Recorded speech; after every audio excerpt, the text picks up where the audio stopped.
Good afternoon, and welcome once again to the Security Seminar. This week, we're really lucky to have our speaker this week. I could easily spend a good portion of his talk telling you about him. But if you want to find out about Ed, all you have to do is look online, use Google or Bing or one of the search engines, and you'll find lots about him. I've known Ed for almost 20 years. He joined the faculty at Princeton 20 years ago this year, and has worked in a variety of areas that touch on our interests. He's worked in Java security. He has worked in cryptographic security of various kinds.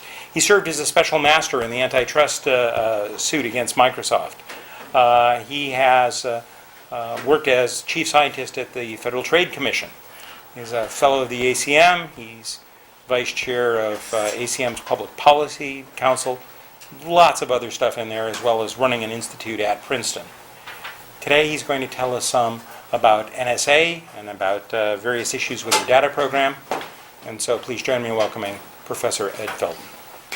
Thanks. Thanks. So what I'd like to do today is try to apply some computer science to some issues raised by the NSA's mass phone call data program. This program first was first confirmed by a story in The Guardian about the NSA collecting phone records of millions of Verizon customers daily. That's the headline. But it was later acknowledged by the intelligence community that they were collecting similar information from several different phone companies. And so what I'd like to do today basically is talk about where we are and how we got here, a little bit of history, as well as recounting what we know about this program and how it operates. I'll do some analysis based on Bayesian reasoning and random graph models to ask how useful is a program like this in the search for bad guys. How useful is it in either confirming or ruling out that a particular person might be an adversary. We'll talk then from a privacy and algorithm standpoint about some issues on how you might be able to make a program like this more privacy friendly while still functioning effectively. And then I'll offer some concluding thoughts at the end. So first I want to talk about a little bit of history. There's of course a long history of surveillance of domestic surveillance in the U.S. But one of the most notable examples, and one that I think sheds some light by comparison on the current one, is recounted here. This is from the so-called Rockefeller Commission report. This dates to 1975. And this was a special committee that was appointed by the president and chaired by then Vice President Nelson Rockefeller to examine the domestic intelligence activities of the CIA in the 1950s through the 1970s. And so this talks about a CIA program that started in the 50s and went up until around 1970 that involved surveillance of postal mail, primarily at the main post office in New York City. It started with the CIA photographing the front and back covers of letters going to and from the Soviet Union and the Soviet bloc generally, but then it later expanded to include opening and photographing the internals of a large number of those letters, which was very clearly against the law at the time. So this is an interesting bit of historical framework, and one of the things I love about this report is that it's written in such a sort of just the facts, deadpan manner. For example, it includes this sentence in discussing this program. The CIA, the record discloses, was aware of the law making mail openings illegal, but apparently considered the intelligence value of the mail operations to be paramount. In other words, the CIA decided to break the law and continued to do so for a long time. So if we compare that program against where we are now, we see, I think, two important differences. One is that the collection of information that's possible now because of the electronic means of collection allows collection to be much more extensive than it was then. We're talking about, in the mail program, we're talking about perhaps a few thousand letters a week. With phone calls, we're talking about a much larger number. But on the other side of the scale, comparing what we saw then to what we see now, in the current setting, we see a much stronger attitude of legal compliance and attempts within the intelligence community to follow rules and guidelines and to think through what the law allows, compared to this attitude that, well, the law says we definitely can't do this, but, intelligence, which I don't think is where we are right now. Okay, so let me move forward and talk a little bit about what we know about the current program. And in particular, we're talking about the domestic mass phone call data program. This is a program that involves collecting for maybe many, maybe most, domestic phone calls, information about who called whom, when the call was made, and how long the call lasted. This doesn't include content of calls. It doesn't include the voice conversation, just this information about the call itself, so-called metadata. And that's what is collected domestically under Section 215 of the Patriot Act. In other settings, for either foreign calls that happen entirely overseas, or calls that are one-end foreign, one-end domestic, the law allows broader collection of this information in many cases, certainly for entirely domestic or for entirely foreign cases, without much in the way of limits. And one-end foreign is somewhat more complicated. So for one-end foreign or or both ends foreign calls, there might be a lot more collected, but that's not the topic today. Today I want to focus on domestic collection of that metadata about calls. Of course, there is information, there is content collection as well that happens domestically pursuant to individualized warrants. That's been going on for a long time, and again is not the topic that I want to talk about today. Okay, so given the collection of this metadata about a large number of phone calls happening domestically, what does the NSA do? Well, the first thing they do, we know, is that they build a data structure we'll call the call graph. The call graph has a node in the graph for each phone number, and it has an edge between two nodes if those numbers have talked to each other at all within the last 5 years. Right? So that's the call graph. And they build that call graph, and then they do a bunch of computations on that call graph. And we've learned from the documents and reporting that have become public at least two of the things that they do on that call graph. The first one is contact chaining, and the second one is, well, there's something else that's there, but it's always redacted in the documents. So what contact chaining means essentially is following the links to explore, starting with someone who is known to be a terrorist or terrorist suspect, and exploring outward from that person up to two or three steps in the graph, up to a distance of 2 or 3. That's contact chaining, and I'll talk a lot more about how that works and what the implications are. And then there's something else that's redacted, and the best guess as to what the redacted thing is that it is some kind of algorithm or algorithms that are designed to counter specific bits of tradecraft that adversaries are using. So if adversaries, for example, are throwing away their cell phone and getting new phones, you might have a mode of analysis that's designed to figure out which phone the person switched to after they switched. And you can imagine how you might do that. That's one candidate, but other sorts of things like that. I think it's aimed at specific bits of tradecraft. Okay, now there's several things to say about this, and I want to talk just a little bit about some of the things I've written thus far publicly about this program, although that's not the main focus either today. First, I filed a legal declaration in one of the lawsuits about this, talking about the nature and implications of metadata collection. And second, I testified at a hearing of the Senate Judiciary Committee on the same topic. So I want to talk first about this issue and about what it is, what are the privacy implications of metadata to help provide some context on what's at stake on the privacy side of the scale in talking about this privacy versus security trade-offs that exist within a program like this. Now, one sometimes hears the argument that basically that it says it's only metadata. It's not a big deal to know who calls whom. It's not really very revealing. But I think if you look closely and think carefully about what is in these records and what might be revealed about individuals through their phone metadata, you can find that, in fact, that there's a lot of potentially very sensitive information about it. For one thing, there are potentially sensitive individual calls. If someone calls the suicide hotline at 1 a.m. and talks for 45 minutes, it's a pretty good guess what they're talking about. If someone calls a series of, let's say, if I call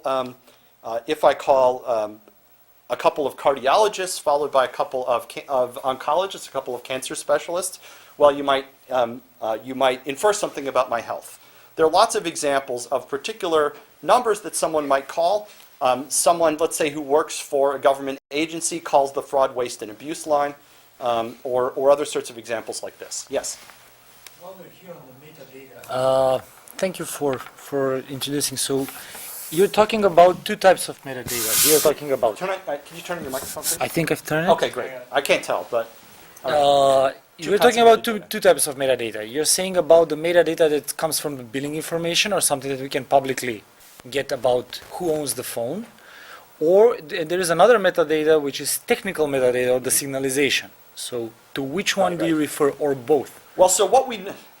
Because Yes. So, because metadata in yes. metadata in telecommunications world can mean anything except traffic channel, Yes, and right. anything except traffic channel is anything. So there's two answers to this. One answer is, what do the court orders from the Foreign Intelligence Surveillance Court that authorize this collection, what do they allow? And the answer is that they're pretty broad, that they do not cover cell phone location data, but they do cover things besides just the who called whom, when, and for how long. They include associating calls with the IMEI and the IMSI, which are identifiers for either the phone or the SIM card. They include certain kind of routing information, trunk identifiers, and so on. So that's a broader set of metadata. That's what's authorized under the court order. But what the NSA is actually getting, we believe, is narrower. And I'm going to assume, based on the reporting that we've had, based on statements made sometimes under oath by government officials about what they are getting, I'm going to assume that what they're getting is just the things I detailed on the earlier slide. That is in the domestic setting under the Section 215 authority. In a foreign setting, in a one-end foreign setting, there's no doubt that there's probably more information being collected. But I'm going to make that assumption here. Because even that turns out to be fairly sensitive. That's a lot. I think that's the crucial thing about individual, right. So individual sensitive calls, there's patterns of calls. Sometimes patterns of calls can be really revealing. You can certainly, and you can tell various stories in which people receive a call, and then people receive a call from, let's say, a hospital in a faraway place. I receive a call, let's say, from a hospital in the town that my parents live in, and then I start calling airlines, and then I start calling rental car companies and hotels in that town. You can figure out what probably happened. So there's lots of examples of patterns of calls, even where one call might not be sensitive. They combine to tell a story. And then finally, the third piece of this goes beyond information about an individual and looks at kind of big data type of analysis. This is a type of analysis that uses information across the population to build predictive models and then try to make inferences about people from those predictive models. And researchers have found that you can predict things like relationship status, job status, whether someone has children, et cetera, from even their general level of happiness with life based on information in their metadata. It's not that surprising anymore that a big data set that has to do with people's behavior, if analyzed in a sophisticated way, might turn out to be pretty revealing. So there's a lot that metadata might reveal, and therefore there's actually something significant from a privacy standpoint on that side of the scale. So there have been discussions after all this came to light about reform. Probably the biggest study of reform came from the President's Review Group on Intelligence and Communication Technologies. In mid-December, they issued a very long report and very substantive report that talked about all kinds of things, but including this program. And I want to focus on two things that were in that report. One says, our review suggests that the information contributed to terrorist investigations by the use of telephony metadata was not essential to preventing attacks and could readily have been obtained in a timely manner using conventional court orders. That's one of the questions I want to look at in the analysis. To what extent can we evaluate this question of what is the efficacy of this kind of analysis? And I want to look then also at their recommendation 5, the fifth recommendation. We recommend that legislation should be enacted that terminates the storage of bulk telephony metadata by the government and transitions as soon as reasonably possible to a system in which such metadata is held instead, either by private providers, that is the phone companies, or by a private third party, that is some sort of data custodian that would hold the data. And I want to look also at how that recommendation might be put into practice and how feasible different architectures might be. So both of these suggestions were echoed by the president when he gave his speech on January 17th about these issues, which was in response to that panel report. So first, let's look first at the question of how useful is contact chaining. And so I want to set up a scenario here which will sort of stand in for the sorts of analysis that we might do with contact chaining. So here's the scenario. Imagine that an analyst has evidence that suggests that some person, who we'll call Bob, might be a terrorist. We don't know whether Bob's a terrorist or not, but there's some indication, some evidence that suggests that puts suspicion on Bob. The analyst is then going to use the call graph, and the analyst is going to determine whether Bob is in the near neighborhood in the call graph of somebody who I'll call known bad guy. And there are different definitions of near neighborhood. I'll talk about what some of the options are there. Now, if Bob is in the near neighborhood of known bad guy, then this is evidence, perhaps weak evidence, but some evidence that Bob might be a terrorist. And if Bob is not in the near neighborhood of known bad guy, this is, again, perhaps weak evidence, but evidence that Bob might not be a terrorist. And so in order to evaluate this, we need to think about the structure of these graphs, and we also need to do some very simple Bayesian reasoning. And to do the Bayesian reasoning, I'll use a chart like this. So this depicts 4 possible states of the world. First, on the top, there are worlds in which Bob is a terrorist and in which Bob is not a terrorist. And then on the left, we have the world, the event that Bob is in the near neighborhood of known bad guy, and the event that he's not.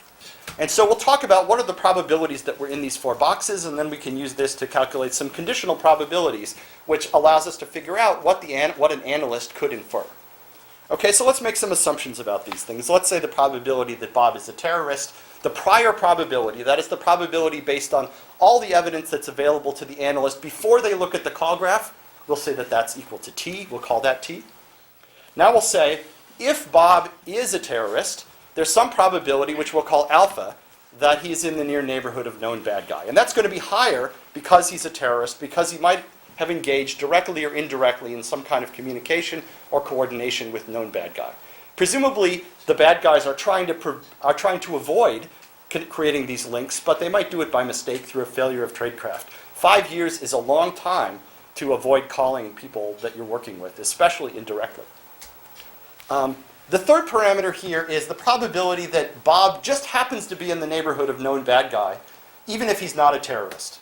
And this essentially, we'll say, is equal to the probability that 2 random people happen to be in each other's neighborhood. And we'll call this Pn, the probability of being in the neighborhood, the probability that you're in the neighborhood of some randomly chosen person. Okay? So with these assumptions, we can then fill in this table symbolically. And this all kind of makes sense, right? The probability we're in the left column is t. And then you multiply that by alpha. That's the probability that Bob is in the neighborhood if he is a terrorist. On the top, and 1 minus alpha on the bottom. Similarly, on the right, if Bob's not a terrorist, which happens with probability 1 minus t, then he's in the top box with probability Pn, and in the bottom box with probability 1 minus Pn. All right, so let's fill in the parameters. Let's say, for example, that the prior probability Bob's a terrorist is 20%. Based on all the other evidence, the analyst thinks 20% chance that Bob is a terrorist. And we'll play with these parameters, move them up and down later, but let's start with these values. We'll say the probability that Bob's in the neighborhood of known bad guy, if he is a terrorist, at 50%, so 50-50 chance that they slipped up somehow and made an indirect connection. Right? Now down in the bottom, this is the one that's interesting, the probability that essentially the 2 random people are in the same neighborhood.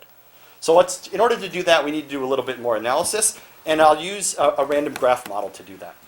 That is, we don't have access to the real graph. We know some things about the structure that social network or communication graphs tend to have, but we're going to do a random graph analysis to try to approximate how this comes out. And I'll come back later and make some arguments to try to justify the use of the particular model I use. But the one that I'm going to use is a particularly simple one called the Erdos-Renyi model, which has 2 advantages. One is that it's relatively simple and makes the analysis easier, and the other is that it lets me display mastery of special characters in PowerPoint. So in this model, there are 2 parameters. The graph has n nodes, 1 for each phone number, and each pair of nodes is connected with probability epsilon, with an independent chosen independently. And I'll make an assumption here about the magnitudes of these objects, which will both simplify the algebraic expressions we get, and also which turns out to hold in practice. So filling in particular parameters that might be representative of a US domestic call graph, we'll say that there are n nodes. There are about 500 million nodes, a few more than the number of people in the US, because there are more phones than people. And we'll say that each pair is connected with a small probability of 10 to the minus 6. So what this means is the average degree of the graph, the average number of neighbors that a node has will be 500, which is a reasonable guesstimate as to how many people you talk to, how many unique numbers you talk to over a 5-year period. Right? And with these assumptions, the assumption on the bottom holds. Those numbers are separated by a factor of about 1,000 in each case. Okay. So now let's look at, with that idea of a graph model, we can do some sort of simple analysis to figure out what's the probability that two people are in the same neighborhood. Well, if near neighborhood means the distance less than or equal to 3, the so-called 3-hop criterion, then the probability that two random people are in each other's neighborhood is about 22%. And with that, and now if we take this and plug it in back into our chart, we get these probabilities. That Bob is a terrorist 20% of the time, and that's split evenly between neighborhood and non-neighborhood. And over on the right, which has 0.8 of the total probability weight, if we're in the right, then 22% of the time will be in the upper right, and the rest of the time will be in the lower right. Okay, so these are the probabilities we're in the various boxes under this model. So now we can then ask the things we really want to know, what an analyst really wants to know, which is this.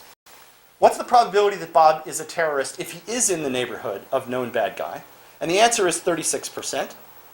We started with 20% probability, and we can boost that to 36% if Bob is in the neighborhood. On the other hand, if Bob is not in the neighborhood of the terrorist, now our probability estimate that Bob is really a terrorist goes down to 14%. And if you want to analyze how much information we gain using entropy, using an entropy measure, you gain about 0.04 bits of entropy in expectation here. That's not a lot. So why is that? Well, going back to the chart, the fundamental problem, the thing that limits the usefulness of this is the amount of mass in the upper right-hand box. The upper right-hand box represents false positives, cases where Bob turned out to be in the neighborhood of known bad guy, even though he wasn't a terrorist. And it's the fact that this upper right box is bigger than the upper left box, is what keeps that estimate down at 36%. And so if we want to boost the sensitivity of this method, what we need to do is make the upper right-hand box smaller. And one way to do that is to shrink what we mean by near neighborhood. So if we shrink the near neighborhood down to a distance of 2, the so-called 2-hop criterion, now the probability that two random people are in the same neighborhood goes from 22% down to 0.05%, much, much smaller. The chart now looks like this, and boy, we really succeeded in making that upper right box small. Right? Now, we get something different. If we do that, then the probability that Bob is a terrorist, given that he's in the near neighborhood of the bad guy, is 99.6%. That's enough to send an FBI van out to Bob's house. On the other hand, the probability that he's a terrorist, given that he's not in the neighborhood, is now 11.1%. So we went from 20% down to 11.1%. That's not enough, really, to rule out the possibility that Bob's a terrorist. It's useful, but it's not everything. The expected entropy gain is about now 0.26 bits, which is substantially more. So one lesson here is that if we want to use contact chaining, it pays to keep the neighborhood small in order to reduce the number of false positives. And look what the president said in his speech. Effective immediately, will only pursue phone calls that are up to 2 steps removed from a number associated with the terrorist organization instead of the current 3. Now this followed reporting that the NSA preferred to do 2-hop analysis anyway, but now we have an idea as to why that might be. Okay. But now, you might be uneasy about this, right? We did this contact chaining, and we found that Bob is in the near neighborhood of known bad guy, and therefore there's a 99.6% chance that Bob is a terrorist. That seems like we're perhaps jumping to conclusions. But it's important to recognize that we don't get to that conclusion just because Bob is in the near neighborhood. We get there because Bob is in the near neighborhood and there's a 20% prior that Bob was a terrorist. If we don't have some suspicion of Bob to start with, if, let's say, we set the prior probability that he's a terrorist to 1 in a million, which is more like what we would think for, let's say, a typical member of the population, then the numbers look like this. Boy, that left-hand column is really small. And the probability that Bob is a terrorist if he's in the neighborhood is 0.1%. whereas probability if he's not is essentially negligible. So what this means is if we don't start with some suspicion of Bob, we can't really boost up into that high confidence that he is probably a bad guy. So we need to remember the role of the prior and the other information in getting us to a conclusion. And oh, by the way, the entropy gain we get here, starting with the 1 in a million chance that Bob is a terrorist, is minimal to say the least. Okay. So the conclusions so far that we can get from this are really two. One is that this kind of contact chaining analysis works best if the notion of near neighborhood that we're using is small, is relatively tight. It needs to be big enough that Bob and known bad guy have a substantial chance of stumbling into proximity to each other through bad tradecraft or because they move in the same social circles. But it needs to be small enough that the number of false positives is relatively small. The other thing we can observe is that even when this operates well, it can do a good job of confirming suspicion, but not such a great job of eliminating suspicion if we get a negative result. Okay. Now what about other network structures? I use this Erdős-Renyi graph, which assumes that there's no particular locality in the graph. We know several things about real social network graphs, and particularly the phone call graph. We know, number one, that it tends to be a power law network. That is, that the degrees of nodes are not so uniform. They tend to be distributed with the power law. In particular, there are some nodes in the true call graph that have very high degree, like, say, Comcast customer service and Verizon voicemail. They have very high degree. But it turns out, if you think about it, that analysts want to, and we know the NSA does, eliminate these high-degree nodes from the graph. Why? Well, because the fact that known bad guy and Bob both call Comcast customer service doesn't really tell us anything about whether Bob's a terrorist. So it does very little to help, but it creates an awful lot of false positives. It increases the probability of a two-hop path between any people by a substantial amount. And so it makes a lot of sense to try to keep that near neighborhood small to eliminate those nodes. And so to the extent that a power law is operating here, you're likely to see a pre-processing step that eliminates the high-degree nodes and get you back closer to a more uniform degree distribution like we see. The other thing that we might worry about, and ought to worry about, is whether the graph in fact has a form of locality, as we know that social network graphs tend to do. That is, for example, if A is connected to B and A is also connected to C, it's more likely that B is connected to C, as an example. And there are certain kinds of networks called small world network models, such as the Watts-Strogatz model that people often use for modeling these kinds of relationships. And I didn't do that here. And the reason I didn't do it is it makes the analysis harder, number one. And number two, it turns out that the only thing that really matters about the graph is how big is the near neighborhood. The only parameter that really comes out of it is that Pn, and Pn is essentially equal to the number of people in your near neighborhood divided by the total number of nodes in the graph. So any graph in which the average near neighborhood size was around 250,000, as it is for this graph, will have the same dynamics. And so we can shed light on the behavior of different kinds of networks with this kind of analysis anyway, except the algebra is harder. Okay, let me move on and talk about one more thing based on recent reporting from about a week ago. And that is reporting in several publications all at once that the NSA is collecting less than 30% of US call data. That is prior to what had previously been reported and sometimes asserted by some government folks. If these stories are to be believed, then the NSA is collecting somewhere between 20 and 30% of the data. Meaning that there are some large carriers that they're getting data from and others that they're not. And in particular, there's believed to be a bias toward collecting more from landlines and less from mobile phones. There's all kinds of debate about why, but be that as it may, this will affect the efficacy of a program like this because there's a lot of data you're not getting. Okay, but we can model that. Let's suppose that each node is covered with meaning has collection, with some probability C, which we'll take to be about 25%. We'll say that now an edge is covered. That is, the fact that A called B is going to be in your data set if A is covered or if B is covered. Because remember, the numbers, the data for each call is collected and associated with both ends. So if either end is collected, then the edge is collected. Now we can construct the covered graph. This is basically a model of what data the agency would get if they had only coverage C. And it turns out you can show that a two-hop path survives in the covered graph with this probability, C times quantity 1 plus C minus C squared. Okay, so what does that mean? That means if we assume that there's a 25% coverage rate, which is consistent with what these stories have said, then a two-hop path survives in the covered graph with a probability that's 29.7%. The boost from 25 to about 30% reflects the fact that, that both ends are covered, and so you get extra stuff.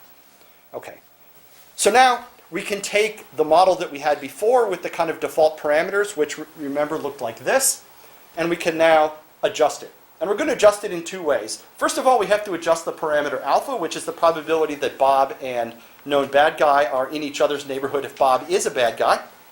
Because although there might be a path between Bob and known bad guy, we might not collect it. But we also need, so we're going to adjust that parameter alpha by multiplying it by 0.297. We're also going to adjust Pn, the size of the neighborhood, to account for the fact that we only see about 30% of the neighborhood. And so if you do that, your numbers switch like this. You get some movement basically from the top neighborhood version, part of the graph down to the non-neighborhood graph. Now if we look at the results here again, we see that our 0.996 probability that we confirm our 20% suspicion that Bob is a bad guy, if we do find that he is in the neighborhood, that doesn't even change. And the reason is that the true positives got knocked down to 0.297 of what they were before, but the false positives did by the same amount. And so it comes out even. Our probability of confirming that Bob is a bad guy, if we find he's in the neighborhood, are the same. On the other hand, if we find he's not in the neighborhood, which is what will usually happen, now we only get down to 17.5% from our initial 20. And we can see that the amount of information that we get, the expected entropy gain, goes down quite a bit because we're much more likely to be in this non-neighborhood case, which is uninformative. So limited collection doesn't make the program useless, but it does reduce the information gain that you get from it. But this brings us to another question which has kind of been lurking here, and that is, what about the agency's direct subpoena power? Because if your notion of near neighborhood is talking about a distance of 2 hops, and if known bad guy is a known bad guy, presumably we already have an individualized warrant to get all of his data anyway. And if we have 20% prior that Bob is a known bad guy, then we've way more than met the reasonable articulable suspicion standard we need to get a warrant from the FISA court. We can get Bob's individualized records as well. And given the records of just those 2 individuals, we can already determine whether there's a 2-hop path between them. If they have any neighbor in common, then there's a 2-hop path. And so what that says is that we can figure out if Bob and known bad guy are neighbors simply by subpoenaing their individual records. And in that model, if we're using a 2-hop neighborhood, we don't in fact need to do this contact chaining or to collect all of this data in the first place. And that's interesting. But there is one exception to that. And the exception to that is the case where our prior knowledge about Bob is not quite enough to meet the reasonable articulable suspicion standard. But perhaps by using contact chaining, we can get up over that standard. And that means that there's kind of a narrow band of prior probabilities, a relatively narrow band. Where exactly it is depends on what probability value you assign to reasonable articulable suspicion. I'll leave that to the lawyers. But there is a band of prior probabilities in which this program actually allows you to learn something by a 2-hop analysis that you couldn't get by direct subpoena because you don't have enough to subpoena Bob's records. That won't be helpful, remember, if Bob is just a member of the public. But it might be helpful if we have a very weak hint that he might be a terrorist. So that's where I'll leave you on this question of the efficacy of contact chaining. Let me now move on to the second piece, and just to reiterate that this is the recommendation by the President's Review Panel that the government look at moving the data moving the telephony metadata out of the government where it's currently held into some private area. And the President again echoed this in his January 17th speech. I've instructed the intelligence community and Attorney General to develop options for a new approach that can match the capabilities and fill the gaps that the program was designed to address without the government holding this metadata itself. They'll report back to me with options before March 28th. So that study is going on within the government right now. But let's take a look ourselves at what the trade-offs are here. So the way that things work currently, I'll illustrate like this. Within the NSA, that's the whole box here, the whole slide here, you have over on the left the data store that stores the metadata. You have in the middle some kind of computing capability which pulls data out of that store and does analysis on it.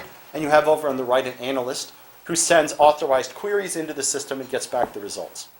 Okay, so one thing you can do is you can take the data and move it into a data custodian. And this is one of the approaches that has been suggested.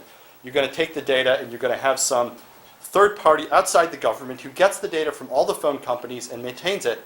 And NSA will be able to pull it in, but only for doing analysis in response to authorized queries. Another thing you could do is move also the processing capability into this data custodian so that the NSA analyst is sending queries over to the custodian. The custodian is doing the computation associated with these queries and sending the results back. Or another thing you could do is rather than having a single custodian, leaving the data in the hands of the phone companies, the other thing that the panel and the president suggested, and having computation go on perhaps both in the NSA and partly in the phone companies. And so in order to think about this, we're going to be thinking about distributed algorithms for carrying out certain kinds of analysis. Okay, so what is it we want from this kind of analysis? We want to optimize for performance, obviously, for cost, for reliability, the usual things. We also want to optimize for oversight. That is, we want to optimize the design of the system so that we can understand what's happening, and so it's easy to detect abuse or easy for the agency to show that there hasn't been abuse if there hasn't. So we can derive some pretty easy design principles from that. One design principle is try to avoid replication of the data. The more replication of the data, that's more places where it can leak, more opportunities for abuse. Rather than replicating data, we'd like to have it in one place, all else being equal. All else being equal, we'd like to avoid aggregating the data. We prefer to keep it separate in order to reduce also the possibilities of abuse or misuse or leakage. We want to think not just about storage, and all of the speeches and all of the reports by lawyers in Washington talk about storage, but we know as computer scientists that the processing is also important. We want to design for accountability along with cost, performance, and reliability. And we want to actually use sophisticated computer science when we can to try to come up with innovative ways of dealing with some of these problems. Okay, so if you look at these design principles, from the point of view of avoiding replication, avoiding aggregation, and to some extent designing for accountability, there's a lot to like with this design, where we keep the data in the hands of the phone companies. The data is now not aggregated. It's not replicated. It's in one place. It's spread out. And you get some degree of accountability from the fact that the accesses to the data from the phone companies are crossing institutional boundaries. And things are more likely to be logged, and trouble is more likely to be observed at institutional boundaries. So there's some advantages here, but then we have to ask the question, is it really feasible to do the kind of analysis you want with this architecture where the data is split across different servers? Well, so in order to answer that question, we need to look back and remember what computations are done at the call graph, which you recall are contact chaining and something redacted. Okay, so let's look at contact chaining. Contact chaining is actually pretty easy. Contact chaining, at least, is essentially a form of breadth-first search. We're doing breadth-first search to explore the graph from a particular point, and that's very easy to parallelize across different phone companies. Essentially, if you have n phone companies with 2 queries to each phone company for a maximum of 2n total queries, you can explore the graph out to distance 2 by the most obvious possible algorithm. So we know that contact chaining is practical in this setting. But of course, the more difficult one is this one. Computer scientists have a lot of trouble analyzing this particular algorithm for obvious reasons, although Turing made his try. But we can ask questions about what algorithms might be in this category, and we have some hints. Right? We know what kinds of things an agency might want to do. We know that whatever they're doing is feasible with the technology they have now, and that's actually a hint, because we believe that they're using a system called a cumulo, which is based on a map-reduce architecture. And so one possibility is that the analysis algorithms they're using fit within the MapReduce paradigm. MapReduce basically takes a set of individual data items which might be distributed, does some kind of computation in parallel across those, that's the map step, and then combines the results of those in tree-wise fashion down to get an overall result. That's the reduce step. And it's pretty well known that MapReduce style computations can operate very efficiently in a setting where the data is distributed across a set of servers. So MapReduce computations, whatever they are, if you can do them in a MapReduce architecture efficiently, then you'll be able to do them efficiently with this sort of distributed setting. And so to the extent that the unknown algorithm or algorithms is based on a MapReduce architecture, which could be the case given that we believe that NSA is storing them in a MapReduce-based system, that would still be efficient. But there are other examples. We might look at something like similarity search, where the idea is that we have known bad guys data, and we want to find some other phone number that tends to have the same neighbors in the graph that known bad guy has. Call that similarity search. That's also something which, if you think about it, is relatively easy to parallelize across this sort of architecture. We're going to take known bad guy's information, we're going to distill it down to some kind of summary, and then we're going to search the individual data items separately across that sort of summary. So that's still an efficient thing to do. So there are a bunch of different algorithms you can imagine. Some of them you can do efficiently, some of them you can't, and that's the best we can do in analyzing an algorithm that we don't know what it is. So we're left with a bit of a mystery here, although it's worth noting that it's knowable and known within the intelligence community what it is that they're doing. And so it's possible to do an analysis of what kinds of algorithms they do and might want to do in the future and to answer questions like this, and I hope that that's going on within the intelligence community. All right, I want to point to one more thing, and that is the question of how you can support simple warrants. There's been a bunch of interesting research on this, and this is not a novel work from me. This is just to summarize what is known in the crypto algorithms community about how to support a system with simple warrants. So here the model is that the phone companies are holding data, and the government is going to get a warrant for the data of a particular person. So one way to do this, which is going to turn out to have good properties, is to have the telecom company encrypt the database in a particular way, send the encrypted data across to the NSA. Now at step 2, the court, which is going to issue a search warrant, rather than announcing what the warrant will do, will cryptographically commit to the content of the warrants, essentially cryptographically committing to the fact that they've issued a warrant for a particular number, but without publishing to the public what that number is. Now in step 3, here's the crypto magic. In step 3, you involve a cryptographic method called secure multi-party computation, in which the telecom and the NSA collaborate to do a bunch of things. First, to make sure that the particular phone number that the NSA is asking to look at matches up with a number in a known warrant, and that warrant is valid. And that's one of the warrants to which the court has committed. At the same time, if that's true, the secure multi-party computation will calculate what is the decryption key for the requested number that was named in the warrant to decrypt the data about that number, and then that key will get given to the NSA. And all of this will be done jointly by the NSA and the phone company, such that only the only thing that comes out of it is the NSA learns the key if the number they asked for corresponds to a valid warrant. The NSA can then decrypt the record of the requested number. And this is actually pretty cool. You can use crypto, you can use computer science to get pretty much exactly the behavior you would like in terms of privacy for individuals, in terms of the NSA not having to tell other parties what numbers they're searching on, and in terms of having warrants issued and courts and the NSA be accountable for following the required legal procedures relating to a warrant.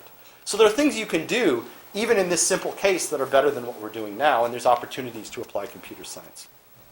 Okay. I want to shift gears now and just conclude by talking a little bit about how we can try to change the debate about these issues. The debate about these sorts of issues, about what government should be doing, is often cast as a discussion in how to trade off security versus privacy. But in fact, there's a third factor here, which is part of the whole equation, and that's accountability. That is making sure that whatever it is that our intelligence agencies are doing on our behalf, that it's something that we would be happy to have them doing. to make sure that the intelligence community is accountable to the public in Congress, and to make sure that that happens even though there's a legitimate need to keep some of this stuff secret. And in those lines, there has been some reason for concern, and there's also some reason for hope. So the reason for concern is, I think, best illustrated by this article from Christmas Day in the Washington Post by Walter Pincus. He is a national security reporter who knows, and I'll blow up the part that I want you to read in a minute. He is a reporter who knows a lot of people and a lot of things about the intelligence community, and this article was his attempt to summarize certain attitudes that he saw in the intelligence community. And he starts out by asking this: should the U.S. engage in secret, covert, or clandestine activity if the American public cannot be convinced of the necessity and wisdom of such activities, should they be leaked or disclosed? To intelligence professionals, by which he means, I think, many intelligence professionals, not all, that's a bizarre question. Now, I can see how you might disagree about the answer to this question, but to me it's worrisome that some people might consider this question to be bizarre, because I think it's an important question. But going on, you see this. The prime reason for secrecy is that you don't want the targets to know what you're doing. Well, I think it's pretty easy to agree with that. But often in democracies, another reason is that you don't want your citizens to know what their government is doing on their behalf to keep them secure, as long as it's within their country's law. And this, to me, is really troubling. The idea that information, which doesn't need to be kept secret because we don't want our adversaries to know it, would be kept from the public because the public would not approve of what's happening, seems to me problematic. And I think if you believe this, then you have to start to question whether intelligence collection and exploitation is consistent with democracy, because it seems to me that that is the subtext here. Now, to be clear, this is not the position that Walter Pincus was putting forward, nor is it the position that everyone in the intelligence community has. But nonetheless, there is a current of that in that we see in some of the debate, and that, I think, is worrisome. On the other hand, we're seeing signs of progress. Just 2 days ago, James Clapper, who's the director of national intelligence, gave an interview in which he said this. He said, "The problems facing the U.S. intelligence community over its collection of phone records could have been avoided. I probably shouldn't say this, but I will. Had we been transparent about this from the outset, right after 9/11, which is the genesis of the 215 program, and said both to the American people and to their elected representatives, we need to cover this gap, we need to make sure this never happens to us again, so here's what we're going to set up, here's how it's going to work, and why we have to do it, and here are the safeguards. If we had done that," Mr. Clapper said, "we wouldn't have had the problem we had." I think that's absolutely correct, and that is a lesson that I'm glad to see people in the intelligence community learning. And if nothing else but this comes out of this process, we'll have gained something actually really important. This is a debate that we need to be having. It's a debate that should have started soon after 9/11, and we're maybe 13 years late. But it's a debate that we're now starting to have, and that is the hopeful tone on which I'll end. Thanks.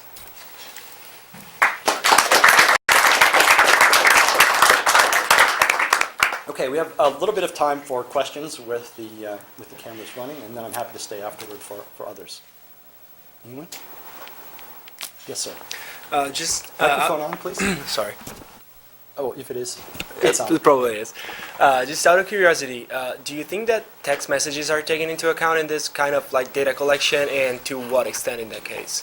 There's several things to say about this. One is any type of communication domestically can be captured if there's an individualized warrant. And there are individualized warrants for probably some hundreds of people, I would guess, something like that, related to intelligence. Internationally, a lot of stuff gets captured. Is there a program like this phone call record data program for text messages? We don't know of one that's currently going on. And that's, I think, all I can say about that. Internationally and one-end foreign, it's very likely that there's a lot of collection going on. Another thing to note is with respect to text messages, there's also a distinction between metadata and content. Right? The fact that A sent a text message to B at some time is metadata. The contents of that are going to be content. So the NSA and Department of Justice would argue that it would be lawful for them to get a warrant to allow them to collect metadata about text messages domestically. But I don't know of such a warrant existing currently. I think that technically the text of the message, it's still metadata, but that's a technical thing. Another thing, I have a question. What about the inbound roamers in United States? I'm sorry, could you say that again? Inbound roamers. I have a SIM card from T-Mobile Right. Deutschland, and I'm inbound roamer here. Yeah, yeah. Well, so Is that applicable to? this gets a little complicated. So the first part, as to what is metadata and what isn't, lawyers have their own definition of metadata, which is different from what computer scientists have. And when lawyers say metadata, they mean information about timing and routing and addressing of the message as distinct from content. And they look at individual, there's various precedents and policies that look at individual cases. Questions of like, if you're browsing the web, is the URL content or metadata? And that they do that on a case-by-case basis. It's not the definition computer scientists would use. Inbound roamers, whether, the answer is a bit complicated. Generally speaking, there are two classifications that matter here. I don't want to give you a detailed legal opinion because I'm not qualified and I don't know. But there are two classifications that matters. One is the collection done domestically or internationally? In your example, it's domestic. And the other one, Inbound roamer traffic has to pass through local exchanges to get. it does, yes. Well, so the question is whether the government would be authorized to collect it without a warrant, right? And so the first question to ask is it domestic or foreign?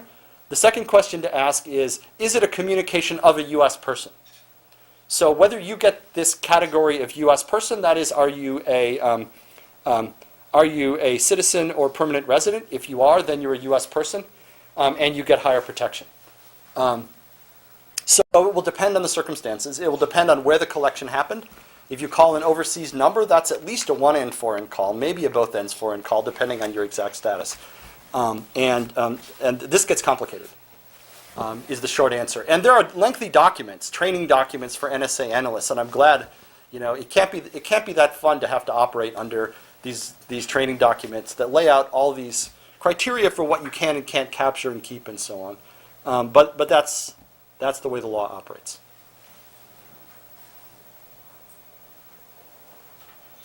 Well, thank you again. Thanks.